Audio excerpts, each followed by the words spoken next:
I got a pretty unique message. Somebody who watched that video going over why people fall for that replacement stuff. I always wondered if these messages were real because the people from my side always seem so dumb in them. Watched your video about why we believe it. Yes, we. You'd call me a racist. I don't want anything bad to happen to other people, but I don't want to lose to them either. I work overtime every week just to get by. I'm over my head in medical debt. Every other month, I'm trying to figure out which bill to pay late. My friends and me carpool because normally only one of our cars is running. I have to work my rear off to stay afloat. Give me one reason to want to tear down a system that benefits me. Give you one reason to want to tear down a system that benefits you. Does it, though? Does it really benefit you?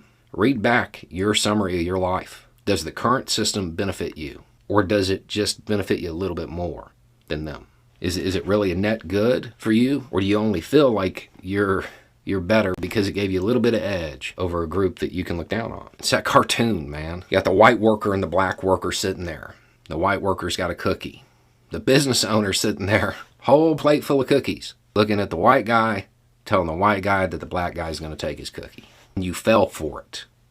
The system that exists, the power structures that uphold systemic racism in this country are these same power structures that keep you down. Same thing. In order to get to them, the ones that impact you directly, we have to go through systemic racism first. We have to get rid of that first. The rest of them will fall like dominoes. You want a reason that is self-interested. That's it. Right now, sure, you feel like you're doing better than the black guy down the road.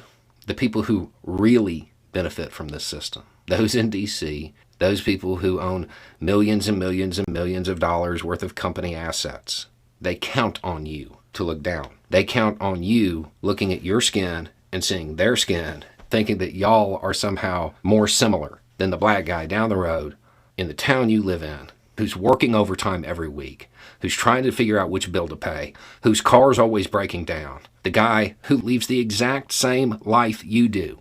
He just has a different skin tone. You have more in common with the black people in your area than you do with those who actually really benefit from this system. If you want to get to a point where you're not working overtime just to get by, you have to start removing the systemic inequalities, the things that are holding people down. And before you can get to any of the other ones, any of the ones that are going to help you directly, we have to get rid of systemic racism. That's the first structure that's got to go. There's a whole bunch of white people who think just the way you wrote, who sit there and think, well, I don't want to take that down. I may be doing worse off by comparison.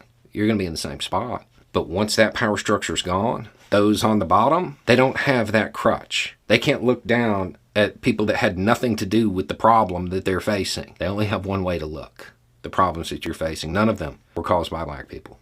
They were caused by a system that has a lot of inherent inequality.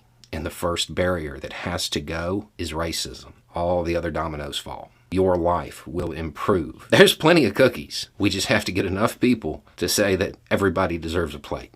Anyway, it's just a thought. Y'all have a good day.